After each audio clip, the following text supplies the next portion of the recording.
दिशा न्यूजला सबस्क्राईब करा आणि बेल आयकॉनवर क्लिक करून आपल्या परिसरातील बातम्या सर्वात आधी पहा।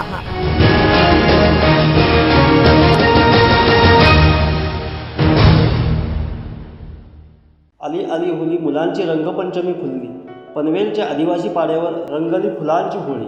महिला दिन आणि होळीचा उत्सव एकत्रित साजरा। नवी मुंबई पोलिसांच्या महिला सेलचा उपक्रम। राज्यभर निसर्गाने दाखवल्या लहरीमुळे बळीराजाच्या जीवनाचा रंगच उडून गेला आहे। मात्र निसर्गाच्या होळीची सुरुवात झाली आहे। निसर्गात लाल, पिवळ्या, जांभळ्या, गुलाबी फुलांची रंगपंचमी सुरू झाली आहे। पर्जन्य वृक्ष, तमाम, पिचकारी, काटे, सवार, गुलमोहर, बहवा, पळस ही महिनाभरात लाल फुलांची रंगांची महिरप बांधणार आहेत। अशा या सर्व फुलांचं एकत्रित करून त्याचा नैसर्गिक वापर करून पनवेलमधील टावरवाडी या जिल्हा परिषद शाळेत आज अनोख्या महिला दिन व होळीचा उत्सव साजरा करण्यात आला। नवी मुंबईच्या महिला सेलच्या वरिष्ठ पोलीस निरीक्षक मीरा बनसोडे यांच्या संकल्पनेतून आदिवासी पाड्यावरील शाळेत हा अनोखा सण साजरा करण्यात आला। यावेळी वरिष्ठ पोलीस निरीक्षक मीरा बनसोडे यांनी चिमुकल्यांशी हसत खेळत संवाद साधला।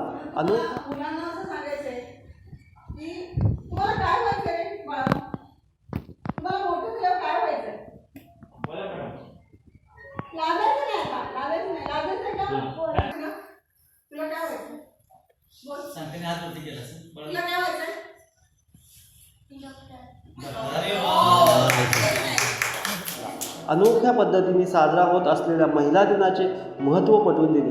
तसेच मुलामुलींसोबत फुलांचे नैसर्गिक रंग असलेल्या रंगांचे या चिमुकल्यासोबत रंगपंचमी साजरी केली। यावेळी चिमुकल्याने बहरदार असं समूह गान देखील गायलं।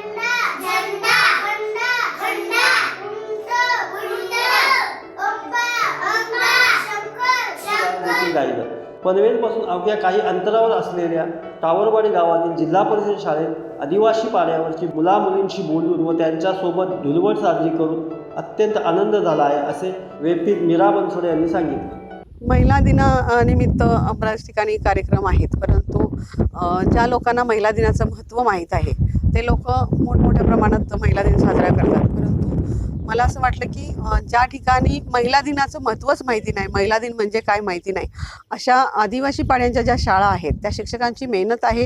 ते शिक्षक रोजच ते सांगत असतात, परंतु त्यांना त्या मुलांना समजलं पाहिजे महिला दिन म्हणजे काय। वेगळं असं औचित्य साधून आम्हाला होळी आणि महिला दिनाचं औचित्य साधून इथं बोलवण्यात आलं।